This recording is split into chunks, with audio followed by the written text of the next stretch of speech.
Swayam Prabha. Digital India. Educated India.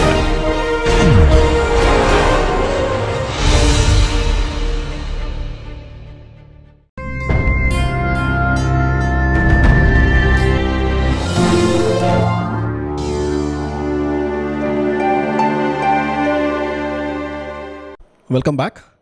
So in the last lecture we had an interesting discussion on the surface plasmon polariton.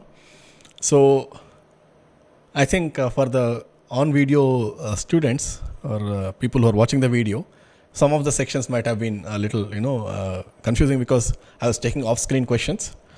So it was interesting discussion, and I urge you to some parts of it I repeated, so I hope you understood the context. So please think about it, and please reach out to us in the live interactions, all right, so that we can discuss it further. I can clarify your doubts more specifically. I would be happy to do that. So when you ask questions, it clarifies concepts for you, and for me also. I think I can communicate it better. So that will be a great thing. Please, the on screen or the live audience on the YouTube audience, please join the live discussions, which are posted on the NPTEL platform. All right. So let's now come to the last topic that I want to cover. So far we understood what a plasmon polariton is and so on. What are the benefits? How do we excite it? Exciting it is a very important aspect which I have not talked about. So for the completeness sake, I want to finish this. With that, I'll close my discussion on surface plasmon polaritons. So the idea is, okay, there are these plasmons which are excited on the interface, but they have a higher kx than k0. Kx is greater than k0. It immediately means that if I have a simple freestanding or free space propagating plane wave, I cannot directly couple into the SPP. The reason being, there are two things that we have to obey. Okay, so let's say when I have my light line like this, let's say my SPP, if I come in with a particular wavelength, let's say at some frequency, I assume this is my omega naught incident one. Okay, so my k naught is this guy, and my KSPP is this guy. Okay, so clearly we understand in the basic introduction that K is translating to momentum, right? Wave vector translates to momentum. H cross K SPP is the momentum of the SPP, and this is much greater than momentum of K naught free space light. Because of the momentum mismatch, you cannot couple light. So you can't shine light and then it will happen. We have to play some tricks. And what are those tricks? The idea is that we cannot directly, if I take simple semi-infinite metal sheet and air interface, I cannot excite a plasmon on that. I have to play some trick by which I actually come through a higher index medium, and then, so the idea is this: if I have air, this is my light line. But now if I come through a higher index medium, this is my light line. The slope reduces, we saw that already, refractive index increases and slope reduces. Now if I come through a higher index medium, now you see that there is an intersection of the light in the high index medium and my SPP. So at that wavelength, or at that frequency, I can excite, okay, a plasmon polariton SPP. How do I do that? How can I excite? Because I'm talking about if I have simple metal air, there is no way I can excite a plasmon with just a light beam, shining a light beam. Okay, if I just a normal light beam, I have to do some tricks. I have to come through higher index medium, and the way we do that practically is what is known as Kretschmann configuration or Kretschmann geometry, wherein you can think of, let's say, deposit a metal on top of, this is a metal, I deposit on top of a glass prism of refractive index, let's say this is 1.5. Okay, now through the prism I shine light on the metal. So here of course my K naught is free space wavelength, free space propagation constant. The moment it goes into the prism, you have K SiO2, which is higher than the K naught of course, and now you can actually have a parallel component of the momentum here. So I can split my K this is K SiO2, and this is K perpendicular SiO2 and K parallel SiO2. There are two components to the wave vector of light in the dielectric.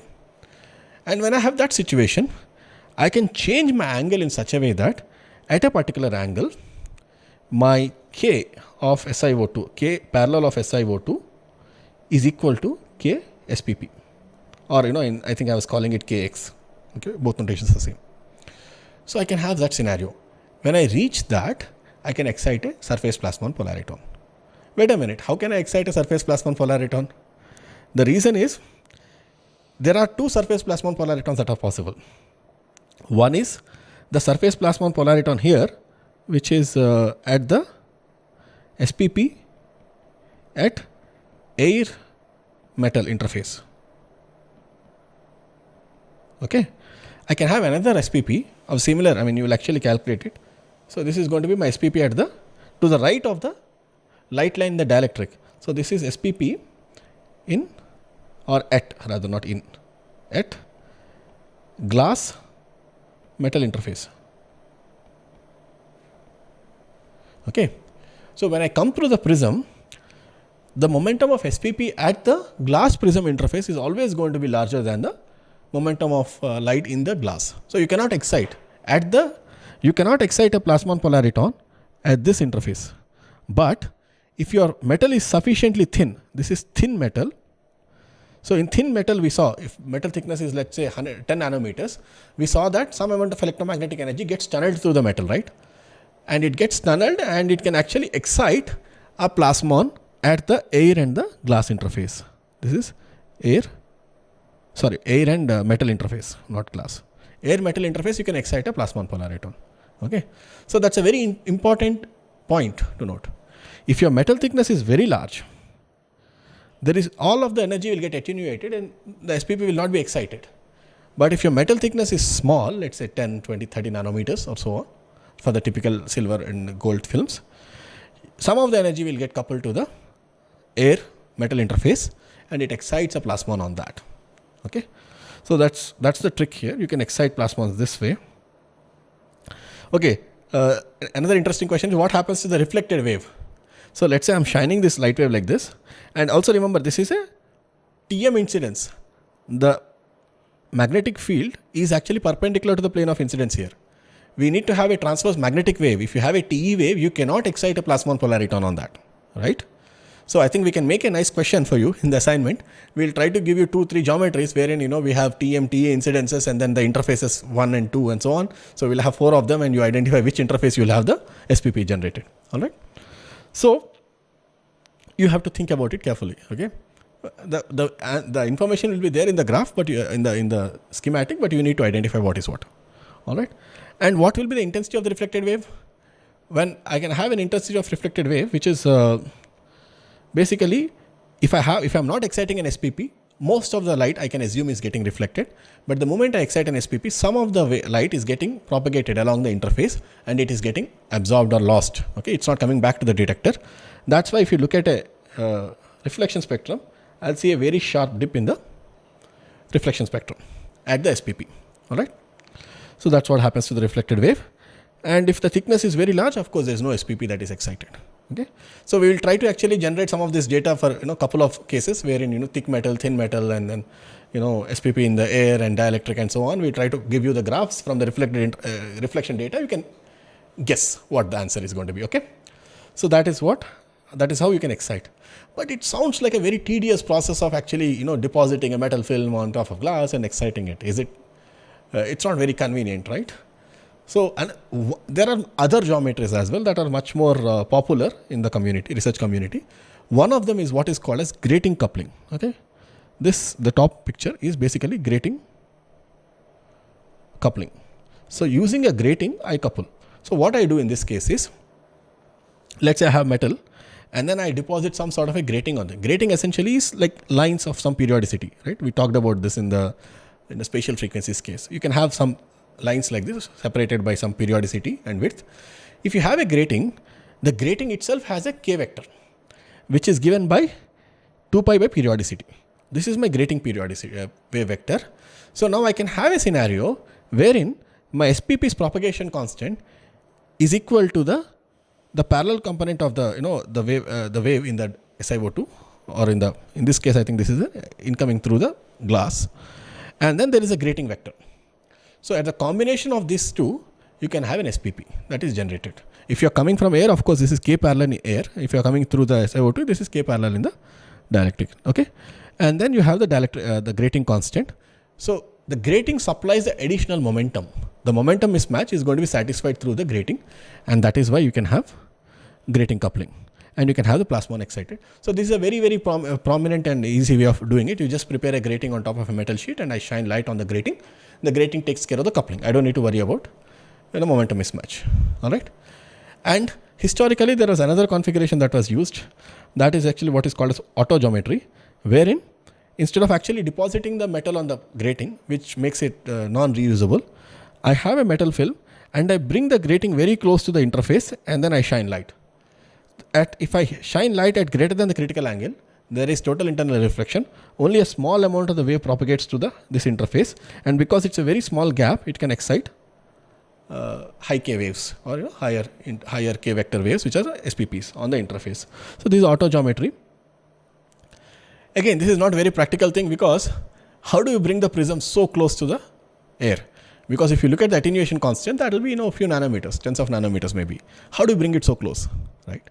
So that's a challenge, and that's why it's not very practical right now. All right. So the other technique, which is also again very interesting, is instead of the same idea as the grating, but instead of having a periodic arrangement, let's say I have a dot, one structure which is very small. When I have a very small structure, we know that it has very high spatial frequencies. So that high spatial frequencies, in this case, we're calling it as a dot. Let's say there is a metal film, on top of it there is a dot of something, and then there is glass as well. So now when you shine light, the spatial frequencies of the dot take care of the momentum mismatch. So light will couple into the plasmon polariton. The relation, right? The momentum conservation, KSPP equal to K parallel plus K dot, or the spatial frequencies in the dot will take care of it. And that is why we can actually couple through a nanoparticle as well. If you have a nanoparticle, it will excite plasmons, and you can actually map it out. People have done near field experiments showing you how the plasmon propagation looks like on a film, wherein you are coupling in through a light beam. All right. So these are the various techniques that are used in the community for exciting surface plasmon polaritons. So it's a whole field in itself.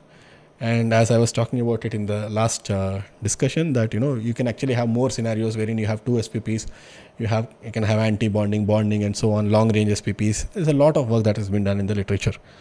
So anyway, that is a subject matter for another course. For now, I just want to show you one of the applications again, finally, of SPPs. LSPR, we had some applications we discussed, but we saw that LSPR resonances were always broad. It turns out that SPP is a much sharper resonance. This is a reflection spectrum taken for metal dielectric. Let's say epsilon 1 is air, and this is air, and this is my dielectric, epsilon 3 something glass maybe, and then is metal. So for 3 different configurations, you see that in one case there is no excitation of the plasmon polariton, that's why the black, and then there is shift in this. There is a sharp tip which comes in. So if you look at if you change the angle of incidence with a prism, on a prism, and then look at the transmission, you will see that there is this very sharp dip that occurs at SPP, excited wavelength, and that is dependent on the dielectric constant. So you can have an SPP generated at the interface, on this interface, let's say, and that will be very sensitive to the neighboring environment. Even if a single molecule level detection is possible, a single molecule comes in a drop of addition. Let's say you have water medium, and then there is a single molecule that comes and attaches near the surface. The SPP wavelength you can actually figure out from that. Shift we can figure out from that. So that's sensitive. So ultra sensitive molecular diagnostics we mentioned as an application for LSPR. That is also possible with SPPs. All right. So this is one of the applications. So with this, I hope I gave you a flavor of what the field of plasmonics is trying to do right now.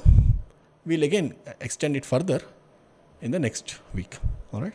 Thank you so much for your attention, and we'll come back. Take care. Bye.